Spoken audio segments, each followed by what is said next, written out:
Hello and welcome to the Data Dimensions webinar series brought to you by the Master of Science in Data Analytics and Policy and the Johns Hopkins University Office of Advanced Academic Programs. Today's event features a conversation with Philip Waggoner and his insights on careers in data science and his perspectives on emerging technologies and trends. My name is Peter Huggins and I'm the event producer. Please note, today's event will be recorded and uploaded to the AAP YouTube channel under the Data Dimensions playlist. During the program, if you have any questions, please feel free to use the Q&A function, and we'll answer as many questions as possible during the Q&A portion of the event. With that, I will turn the event over to our moderator, Collin Paschall, who is the Program Director and Senior Lecturer for the Master of Science in Data Analytics and Policy program. Well, thank you very much, Peter. It's a pleasure to be with Dr. Waggoner today and to have this conversation about his own career and also his broader insights into the field of data science. So I'm appreciative of this, the chance to have this conversation. And I do want to encourage everybody who's in attendance today to feel free to chime in with questions or comments as we go. And I do have a list of questions and an agenda of my own to get things started, but this is really an opportunity for us all to engage in a conversation, hopefully with each other. So very much looking forward to that. Just by way of background, in case we have any new folks participating today, again, my name is Collin Paschall. I'm the director of the Data Analytics and Policy program at Johns Hopkins University. The MS in Data Analytics and Policy is an interdisciplinary program that blends data analytics with the study of public policy and politics. It's my privilege to direct that program. So today I am joined by Dr. Philip Waggoner. Philip Waggoner is a data scientist, director of data science, at YouGov America, and he's a research scholar at the Institute for Social and Economic Research and Policy at Columbia University. And if that wasn't enough, he's also working right now as a postdoc at Stanford University at the School of Medicine. Dr. Waggoner received his PhD from the University of Houston in 2018, has taught at the University of Chicago, and has an impressive record of scholarly achievement, both in politics and in methodology and data science. So very glad to have him with us here today. And with that, I guess I'll go ahead and turn it over to Dr. Waggoner. I'll share my screen here. And we'll just start with asking him to tell us a little bit about his own professional journey and how he came to be a data scientist at YouGov and about his other professional roles that he's in right now. Awesome. Well, thanks, Collin. I really appreciate the opportunity to get to chat with you all today. Thanks for the invitation to speak, and I'm really looking forward to just a good conversation. So please ask me anything. I am happy to share the little bit I know, and hopefully we can have a good productive dialogue. So thank you. So yeah, just a brief little bit about my background. Right out of college, I accepted a fellowship with the state of Colorado, where I'm from, and to working local government. And so I did that while I was pursuing my MPA because I thought I wanted to work in government. And so I continued on after that, and I worked in the State House of Representatives here as policy analyst. And then it turns out really quickly, I figured out I did not want to do that. It's too messy being on the ground. So I pursued my PhD in political science, political methodology, statistical computing, those sorts of subfields. And during grad school, then I kind of discovered this outsized love of data and quantitative methods, statistics, and ultimately data science. And so then I took my first teaching job after grad school at the College of William and Mary. But I just it was in the government department, but I had some kind of joint teaching in data science. But I continued to kind of feel this pull towards kind of a more computational sort of program. And so then I joined the University of Chicago faculty in the computational social science program there. But then my path kind of kept unfolding, and I decided I wanted to kind of solve problems full time and then kind of teach in a more limited capacity. So I transitioned to industry full time as a data scientist for a tech startup. A couple of months after I joined that company, they were acquired by a financial analysis company, and I very much don't understand finance at all. And so I decided I didn't want to do that. And so then I transitioned to YouGov, where I now work as director of data science a couple of years ago. And then, like Collin said, I'm concurrently completing my postdoc at Stanford. And so basically, all of this, I've had a really odd career trajectory when you kind of just look at my CV. But ultimately, like at each step, I'm trying to kind of take stock, constantly evaluate, ask hard questions, and then take steps to adjust my career to fit my interests, which are also kind of constantly evolving. And it's worked out. I'm now kind of in a sweet spot. My day job, I get to maintain my research agenda and also kind of teach on the side. But ultimately, I couldn't have gotten here if I hadn't taken, the path that I took, which feels a bit odd at times. But each step was kind of needed to push me to the next one. So that's a little about my background. Yeah, thank you, Philip. I mean, I have in common with you a bit of a indirect path into data science, but I think it's an exciting discovery, though, to realize all of the things that you can do with data once you have a fairly, don't even have to have an enormous skill set. You just need to have the inclination and the orientation towards using data in order to start to drive insights from it. And just to follow up on that, what was your mathematics or your computing background like prior to even getting your PhD in political science? Like, did you come into this with some of these skills, or what was that like for you? Yeah, so historically, I was terrified of math because it turns out I had terrible math teachers. I hate to blame them, but I felt like I was incapable of succeeding in anything mathematical at all. And then I had an amazing statistics professor my first year of grad school, and that just kind of opened the world. He taught it in a way that it really just clicked and it made sense. And then I dove in head first, and I haven't looked back since. So it was evolving, and it came later in my life. So probably about 10 years ago, I took my first mathematics exam, and from there, I've been doing that since. Yeah, great. Thanks. So very similar to my own experience. I was also terrified. The last math class I had taken before I started my stat series in my graduate school program was calculus when I was a senior in high school. And that was a long time between those two things. So definitely get that. Yep. Let's kind of change topics a little bit and talk about a little bit more what you're doing today, at YouGov and your other roles. Maybe you could share with us some of the technologies and techniques and maybe substantive questions that you're working with, today and the day-to-day work of your jobs plural.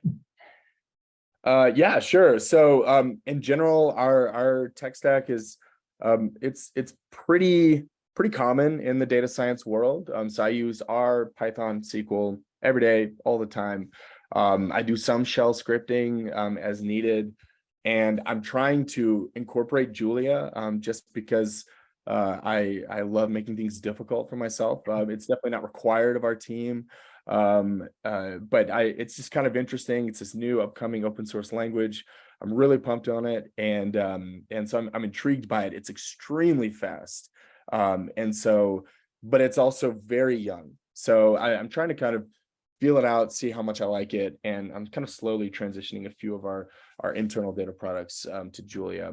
But as far as on the statistics side, pretty much any model that's needed for the problem, and I encounter kind of different problems in different contexts daily. And so, whether it's something simple or something complex, really kind of the nature of the problem, the need, and the scope of the question is the thing that drives the method. So that's kind of it on the stats side at a high level. Happy to talk more about that later. But I also love Posit and RStudio. It's my preferred IDE. Sometimes I use PyCharm and VS Code as far as like the technologies go. But they have better integration with Git. So if I'm collaborating with the team, then I'll prefer one of those others. But essentially, at this point in my career, and especially in the current world of data science, exactly which language you love the most, quote unquote, is much less important than using the appropriate language for the technique and the task at hand. And again, we can unpack that later if you'd like.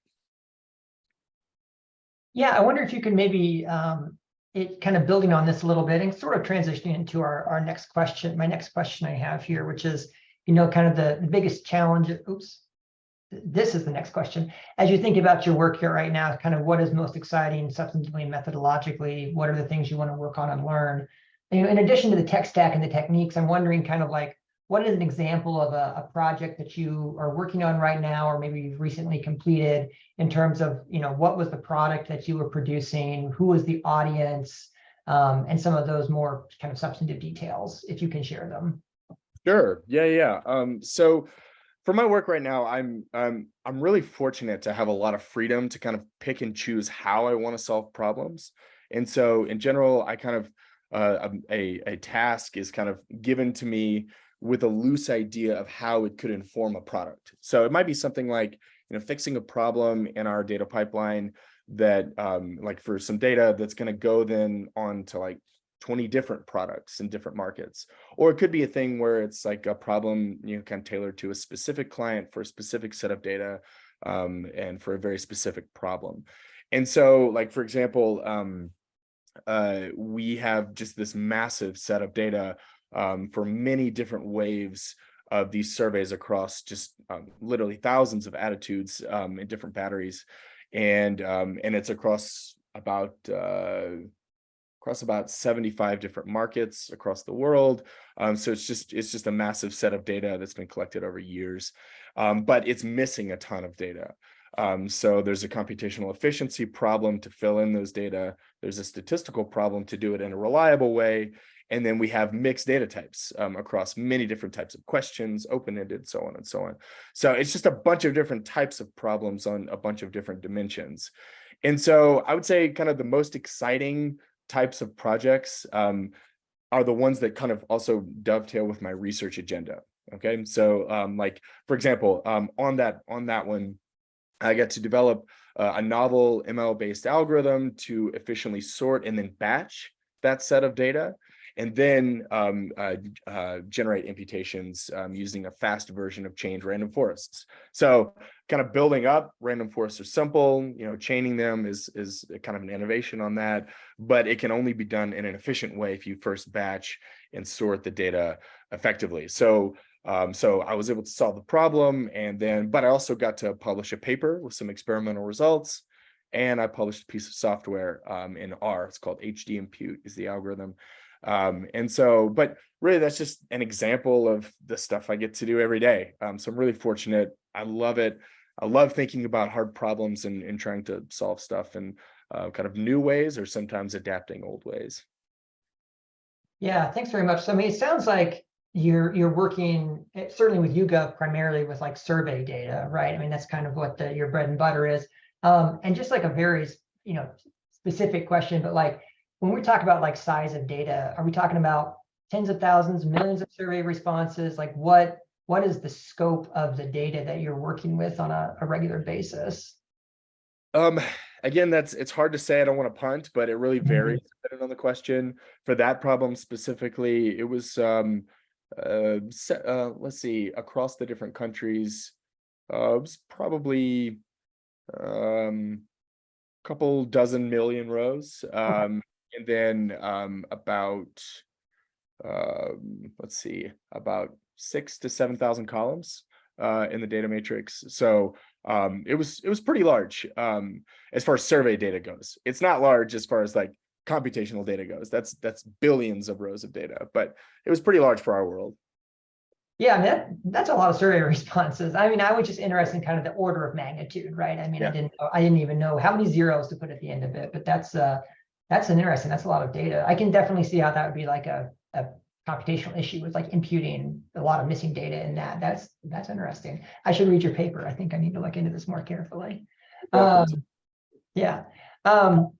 So maybe this question is the same as the last one, but in terms of like, what was sort of one of the biggest challenges you faced in your work, the problem that's been the most difficult to solve, and how did you resolve it? Or maybe we could broaden this out if you prefer and say sort of what is the biggest category of challenges, or the biggest sort of set of challenges that you face on a regular basis?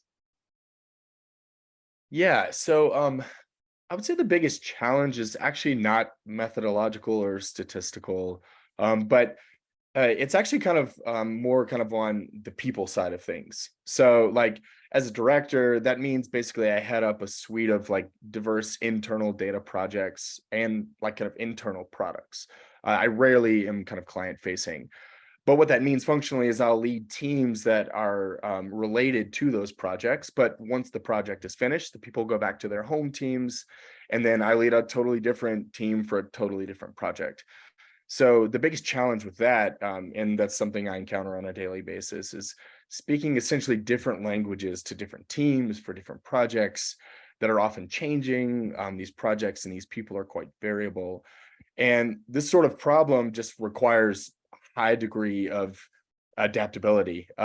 So you can't get stuck in your own ways or kind of be tricked by thinking your way is the best regardless. And so it requires a bit of humility, kind of learning from and how other people do their work and then adjusting accordingly, and then bringing your own ideas to the table and to the workflow. And often it results in a stronger, kind of better cross-bred workflow that helps everybody succeed. And, notably, it doesn't always go so smoothly. Sometimes it's tough, but I've kind of found over time that if you start from a place of being willing and kind of eager to first learn from other people, then when problems inevitably do arise downstream, you're ready and you're able to address those as a team, work through them together, regardless of kind of your home disciplines. And again, rather than being kind of stuck in silos and unable to communicate. So, yeah. Yeah, thank you for that. I'm actually going to skip then. I think that your answer there feeds nicely into a question that's a couple of just a bit down the line here. And that is, thinking about, you just kind of articulated some strategies for success, as a sort of a manager of data science projects. I'm curious, maybe thinking about from the perspective of someone that might be a new member of a data science team, maybe in a more junior capacity, one of your other colleagues. What are some of your keys for those folks as they're trying to, get themselves established in an organization and thrive in a data science workplace? Both from a technical perspective, I suppose, but also like sort of the soft skills that you were describing. What are some things that come to mind when you would advise a more junior colleague along those lines? Yeah, that's a great question. As far as kind of some generalizable thoughts, not specific to my world, I would say first and foremost, just stay curious, keep learning, always keep learning. And related to that, kind of on a technical side, code every day, even if your work doesn't require it. It's a language, and if you don't use it, you'll lose it quite quickly. I've seen actually I kind of sort of mentored, but really kind of was just engaging with a student a couple of years ago, and he didn't have any programming kind of requirement for his day job. But he was curious and he just kind of kept learning and developing and building his technical toolbox. And then when it came time for a job he was really interested in, they required this kind of one off the wall language, and he happened to know it just from kind of self education, I guess. And so just kind of staying curious, you have no idea what's coming around the next corner. So I find it's helpful just to kind of keep those skills sharp.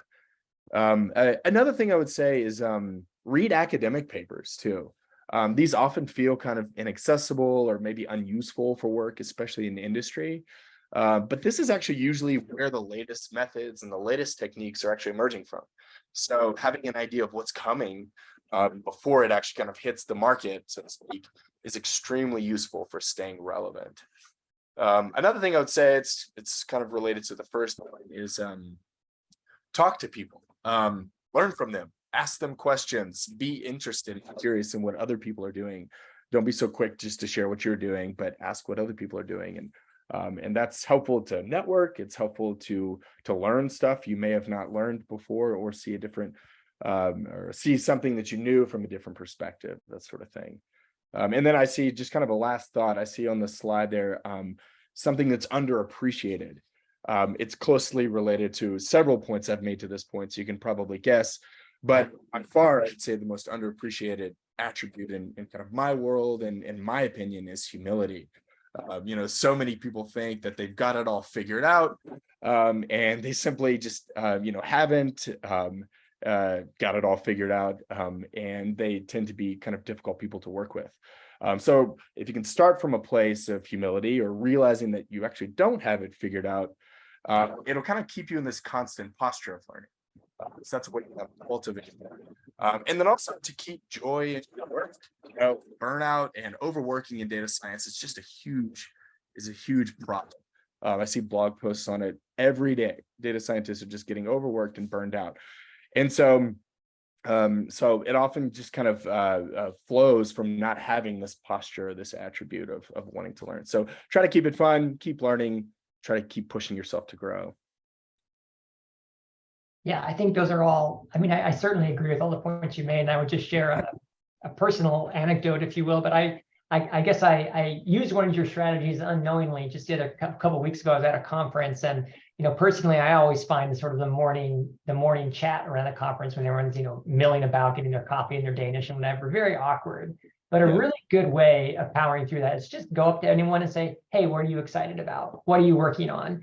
And if you get a 5-minute conversation, that's great. But you might get a 20-minute life story about the things that they're really interested in. So I think that attitude of curiosity is just so important at any stage of your career, and it just allows you to communicate so much more effectively with the discipline, to learn things if you just take that attitude. People love to talk about themselves. I do. Who doesn't, right? We're here today. So yes, exactly. Yeah. You're exactly right. Great stuff can come from that. Unforeseen stuff can come from that too. Totally. I just want to remind everyone that this is a open to forum. I mean, we've got these questions, but if you do have anything you'd like to ask Philip about in terms of his own career or data science in general, please feel free to drop a comment in the chat or in the Q&A, and we'll make sure we get that answered for you. But as you continue to think about things you can ask, I'll plow forward here. And I kind of want to zoom out a little bit here. We've talked a bit about your own professional journey and some of your sort of tips for the workplace. But let's talk a little more broadly here about AI and data science in general. And this is such a buzzy topic right now. ChatGPT and everything else. Everyone talks about how AI is going to steal all of our jobs, and maybe we don't even need to learn to code anymore because ChatGPT can just do it for us. As you've read this media coverage and sort of thought about it, what is your perception of the reality of this? I mean, what do you think is coming down the pipe? Is it going to be as significant as we all think? What's sort of your big picture view of the discipline in the next, 24 to 36 months, I guess? Yeah, those are big questions I don't have great answers to. And of course, this is just a biased perspective. But I mean, in general, as far as kind of the coverage goes, like thinking about the notion of AI as kind of a philosophical construct, as much as it is a technical idea, the current flurry, in my opinion, is really just kind of the manifestation of the outside world. So like non-experts who are just starting to kind of learn what we've been doing for a long time. And really the kind of the massive potential of computation and statistics, all these sorts of things for solving really vexing problems. It's been going on for years, like the founding father of AI dates back to the 1950s with Arthur Samuel and his crew. They were trying to figure out a way to beat world-class chess players. And computer vision, they were suspecting this would be a problem that could be solved in a summer. You get the greatest minds together and you figure out, teach a computer how to recognize things that a human recognizes.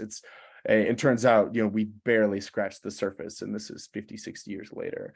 So this stuff's been around for a long time is kind of my point. And so I would say, just kind of in general, I wouldn't at least get bogged down in all the media attention, maybe use it as motivation to kind of be on the forefront of this revolution. But really, I think you're just kind of hearing about people who recently discovered, but prior to that, never really heard about machine learning or AI, et cetera. And they're just kind of coming to terms with it, making snap judgments, some of which are great, some of which are not great. But in other words, I would just say, keep it in perspective, keep a level head. And I actually don't even read the news anymore unless it's about baseball. So then that's just my 2 cents on the matter. Yeah, that makes a lot of sense. I mean, it's amazing. One thing I would recommend people, if they're curious about the intellectual history or the technical history of a lot of these sort of products and things, is go back and read about Bell Labs in the 1950s, 60s, and 70s. basically every problem that we have in data science today was in some way the focus of work, decades ago. And so the big questions have always been around, and we've still been trying to solve them, as you said, for decades. And so media coverage comes and goes. It spotlights things as, journalists have connections and things along those lines. But, there will still be room for data scientists in the future. I don't think it's going to get stolen by a computer anytime soon. I can guarantee that much. So absolutely. I agree. Yeah. Let's jump to another question here. I actually, when I posted about this event on LinkedIn, one of my contacts, a current student in the program, actually asked, she was curious that she was thinking that, data science positions seem to become increasingly specialized in this day and age. You have like compliance data scientists, you have product data scientists, you have marketing data scientists. It seems like there's been a bit of segmentation in the field over time. But then you also see positions for just like data scientists, and we think about data science as a discipline kind of in itself in some sense. So, what are your thoughts about this? Do you think the data scientist, the term, is still useful today? Do you think that we should think about it in terms of more specialization? And I guess in terms of like career development, how do you think about, if your goal is to be a data scientist, is that a good goal, or should we be thinking about that a little bit differently in this day and age? Yeah, that's a great question, because it's a little more kind of nuanced, I think, than it appears on the surface, specializing, yes or no.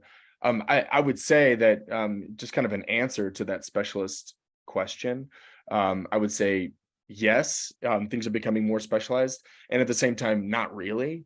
And so on the yes side, definitely specialization in terms of kind of deeply knowing the ins and outs of your specific toolbox, from programming languages to techniques, those sorts of things. The expectation is that you are a specialist. You can work efficiently with data. You think about things from a very kind of well-rounded, proper perspective, beyond just like reading in data and doing stuff with it. You're thinking about data, the full data life cycle, from ingesting data to cleaning and preparing and modeling and tuning and outputting and also all these sorts of things. But on the other side of that, I would say no, like I don't see increased specialization in the sense of like domain expertise, because we're seeing the field like be so rapidly developing in a way that, essentially like we need to efficiently ingest and store massive amounts of data, and then we need to learn from those data in an efficient manner, likewise. And so if it's leveraged properly, many of the skills and techniques within these realms of kind of like on the kind of data ingesting side, and then kind of the other side of things, the back end, so to speak, all these skills and techniques within these realms are pretty transferable across these kind of formerly siloed boundaries. So yeah, like if you're kind of in the marketing world, it helps to kind of know some kind of marketing theory and those sorts of things. Or if you're kind of on the product side, understanding the product lifecycle is very helpful. But if you zoom out, a proper understanding and a good kind of full view of the data lifecycle is kind of at the core, I think, of what it means to be a data scientist. Yeah, just my 2 cents. Yeah, I mean, interesting comment. I wonder, like, one thing I think about in my own sort of work and when I think about data science is trying to combine subject matter knowledge with data science. I mean, do you think there's a risk for a data scientist in thinking that they understand things too quickly? I mean, do you think you might be undervaluing the importance of like domain expertise on some topics? I just would have pushed back a little bit on that. Yeah, absolutely. I mean, it's certainly dependent on the position we're talking about. But typically those sorts of like job postings will be a little more explicit.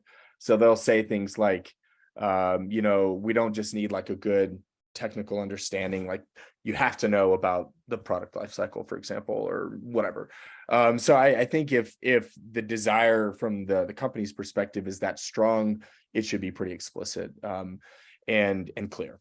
But I would say just kind of at a high level, thinking about like what it means to do data science, there is a pretty strong degree of transferability across domains. Like, for example, like I'm doing my postdoc at medical school, I know next to nothing about academic medicine.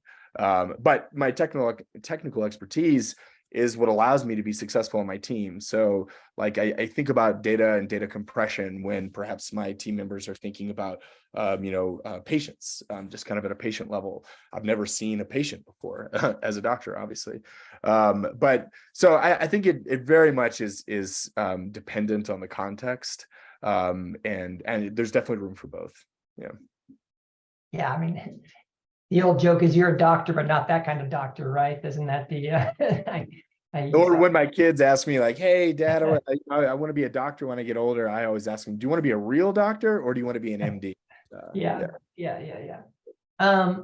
Okay, so we're kind of reaching the end of some of my questions here. So I just want to, one more time express to everyone in the audience, if you have a question about data science, survey methodology, building your career in data science, anything along those lines, please feel free to drop that in the chat. But in lieu of that, I will ask another, kind of broad question, and that is, this is a really broad one, right? But what is something, Philip, about data science, survey methods, politics, policy, career development, something that we've touched on in this conversation where you just feel like you want to set the record straight? It's like your personal cause celeb, like the thing that you really want to shout from the rooftops, that you think is maybe underappreciated and needs to be known more broadly. Yeah, no, so a lot just kind of come to mind. They kind of fled my mind quickly, but I would say probably the biggest thing I want to get across is data science as a thing is not a set of skills that you can just pick up on Data Camp or by reading some blogs. That's the biggest one. So like the best data scientists are inherently problem solvers who happen to specialize in data and the use of techniques to solve problems. So, but before the problem solving can even happen, a deep understanding of the problem is first required, which means you need to be thinking a lot and you need to be understanding how theoretical ideas can fit together. And then also a deep understanding of the range of technical options is also required to know how to select and properly apply the best technique for the given problem. So, in other words, like people think data science is just kind of learning Python and R and knowing how to fit a model, tune it with cross-validation, present an ROC plot, or something like this. But in reality, I think kind of knowing the why behind the data, thinking carefully about data, as well as the techniques is critical to becoming the best data scientist. So yeah, again, a biased perspective. How do you learn that, Philip? I mean, I agree with you, but how do you? That sounds like a personal orientation or just a way of thinking. And I'm curious, how do you think you learn that? And I guess as a professor, I'm curious, how do you think you teach that in a classroom setting? Yeah, so I think the answer you get will vary depending on who you talk to. But since you asked me, I would say school is a key piece of that. So like getting an advanced degree is helpful. It's not just helpful on the technical side, but it's helpful to expose you to a lot of ways of thinking. It's helpful to, kind of consider the world in solving a single problem from many different domains or many different perspectives. The techniques even that are used are going to vary. And sometimes the results are different dependent on the techniques, but you're not going to have exposure to that if you haven't kind of walked down the road of looking at life and these problems from a different perspective. And so I think that's something graduate school is super helpful for. But I kind of started that by saying depends on who you talk to, because I've talked to my father-in-law about this actually this last weekend. And he was a senior manager at Lockheed Martin for years, but he just has a bachelor's degree. And he says, I don't think you need a bunch of extra degrees. I think you just need to work in a single company for a long, long time. And there's certainly value to that. And so if you kind of get into a really good place and it's a place you want to be at, kind of learning from the ground up, which is learning both the technical side of things as well as kind of the institutional norms and stuff like that. I think all of these things can kind of help build and develop a wide view, this kind of wide view that I've been talking about. So yeah. Yeah, thank you. Well, certainly speaking as the director of a master's degree program in higher education, I'm completely in support of your first point for somewhat selfish reasons, but also intellectually, I agree. I mean, I think the beauty about graduate school is that you're allowed to pursue your interests, get good advice from someone who is already has domain expertise and also like technical expertise. So I think it's a good field for that. So thank you for that answer. I thank you for those of you in the audience who have posed a couple of questions now in the chat. So we'll go ahead and turn to those. And if you do have any other questions, feel free to drop them in here. We have about 15 minutes or so, I think, where we can field these. So we'll start with a question from Barry, who asks about the tech layoffs that have been going on recently and sort of the state of the industry more broadly, I think. What suggestions do you have for someone who may have just be completing a graduate school program, like ours, for example? Like, what's some of your advice on how to land that first job, and perhaps especially for an international student? Sort of two-part question there. Yeah, those are pressing questions these days. It's a real serious issue. So definitely don't want to take that lightly. I would say in general, as kind of just a very general strategy, widen what it is, or widen your definition of what a successful first job actually looks like. It might not have data science in the title, or it might not be exactly the pay you want, but if it's even remotely related to something that you're interested in, or something that could be a stepping stone even for a subsequent job downstream, be open to take it. That's a pitfall a lot of people fall in. They feel like, well, I've got this great skill set and I should be working this sort of a job. Unfortunately, the world of industry and the world of government is it can be brutal. There is no normative reality. There is no should be. Just the reality is sometimes what's available. So kind of widening that definition of what you're okay with. And again, take my career trajectory as a great example. Each step, I was excited about the job, but each one was a little surprising to me. I wasn't expecting that, or on paper, it wasn't the initial job I thought I wanted, but it very much was played a pivotal role in kind of leading to the next step, which kind of got me to the place where I'm at. So, so I would be open to a wider net, I'd say. Yeah, so I mean, some of the other questions that are popping up are kind of related to that point. And I think, so Lee asks, for example, what do you recommend for switching fields or area of specialty while sticking with data science as a career path? And I think in some ways that question is about, how do you convince an employer that you are ready for a career switch, or how do you sort of, how can you go about sort of changing substantive domains, when you're trying to look at it from the perspective of an aspiring data scientist? Yeah, it really just kind of depends, unfortunately, on the specific kind of realm that you want to enter, or where you're coming from. Whether it's kind of an easier sell, like you're coming from the world of physics, it's easier to jump into data science because of your STEM background, that sort of thing. But I've just seen many examples of people positively shifting around the career space. Again, I'm an example of that. So, but I would say a few really important elements to consider. I don't know if these are like the ticket per se, but elements to consider are cover letters. So like writing really good, convincing, but very short, clear cover letters are critical. So like what I try to tell my students, and when I'm advising some other students on looking at their application materials and trying to help them get out into the world, is keep it short, keep it clear, but more importantly, demonstrate your creativity. Show that you can come at a problem from a very different perspective, but that's an asset. Not that trying to explain away, well, my degree is in journalism and now I want to be a data scientist. No, say how your degree in journalism has prepared you to be a great data scientist, those sorts of things. So don't be afraid to get creative, push boundaries, but do so in a crisp, clear way. And another thing I would say, just kind of as a general truism about the world of applications and jobs, is be okay with failure. It's not a personal fault when you fail or get a rejection.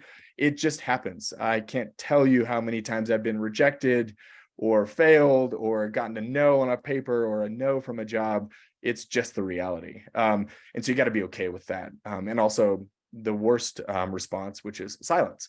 So they don't respond. It's going to happen. But perseverance, keep at it, and try to be crisp and clear, I'd say. Mm-hmm.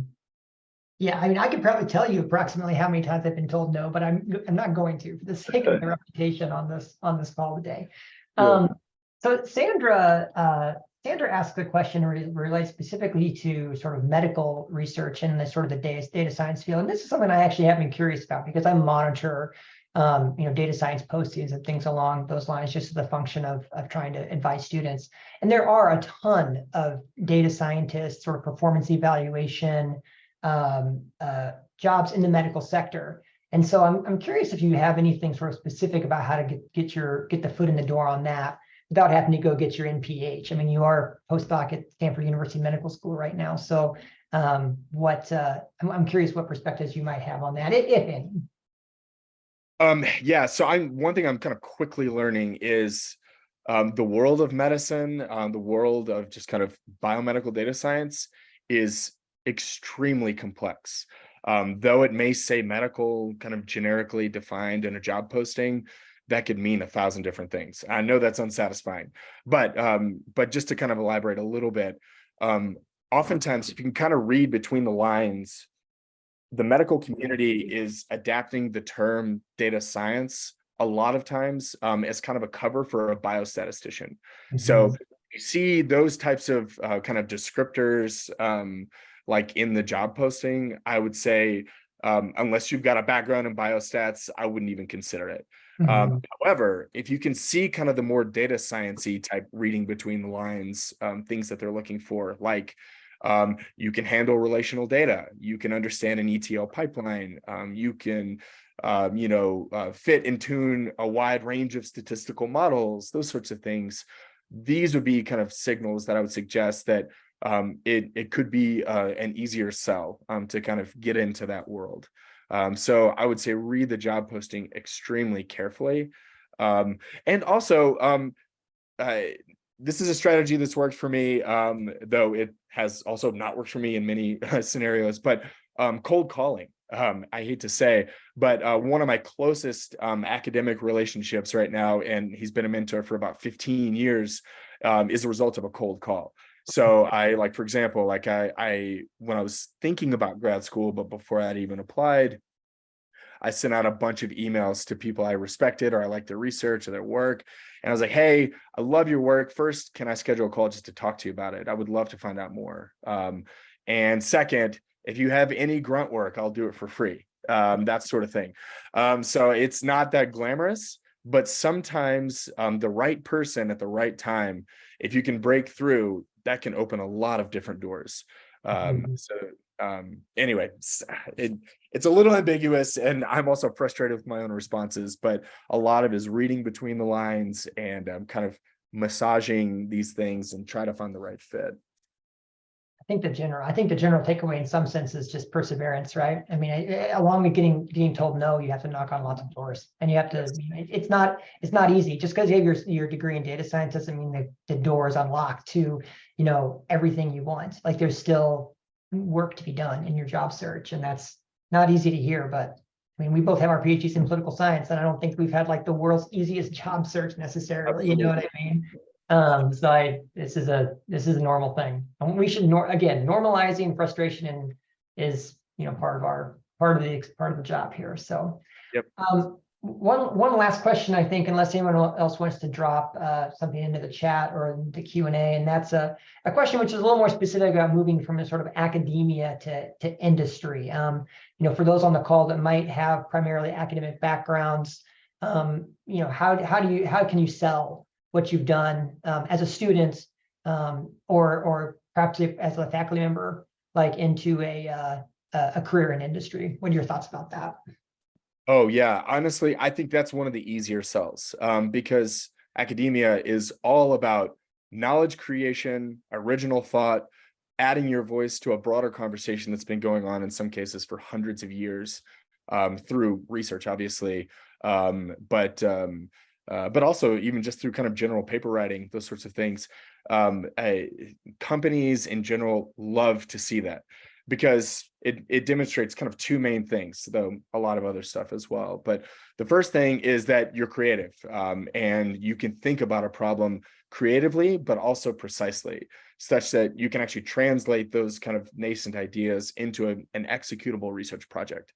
That's all that goes on in industry. It just happens at a faster pace, and it's oftentimes, unfortunately, less rigorous than the academic paper writing endeavor. So it shows creativity. The second thing is it shows, like we were just saying, perseverance. So like if you can get a paper published, it shows that you know how to navigate the peer review process, which is its own animal.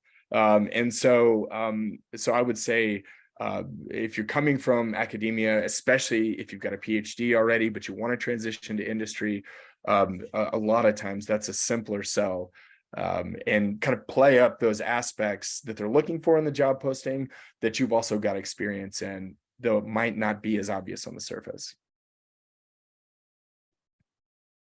Well, thanks, Philip. Lots of great thoughts. I mean, we're going to go ahead and wrap it up here, I think. If there's any other last minute question, you can go ahead and drop that. But other than that, everyone who's on the call here today, we've gone through a lot of information. We've gone through a lot of perspectives. And this, as Peter mentioned at the beginning, this conversation will be available on the Advanced Academic Programs YouTube page. You can go back and review all these great pearls of wisdom that we've dropped on you in the last 50 minutes. You can go ahead and review those again. Speaking for myself, you're welcome to shoot me an email if you have any questions about the follow up on this conversation. I would also offer that Philip would probably also be happy to follow up if you have any individual questions. So thank you all for joining us. Thank you again, Dr. Waggoner, Philip, for sharing your insights. And we look forward to hopefully seeing many of you again at our next Data Dimensions talk, which I think is going to be in July and is going to be about economic analysis and tax planning for small municipalities and cities. So a very different topic, but also an interesting one to hopefully many of you that are here today. So thanks, everyone, and I wish you a good rest of your Wednesday.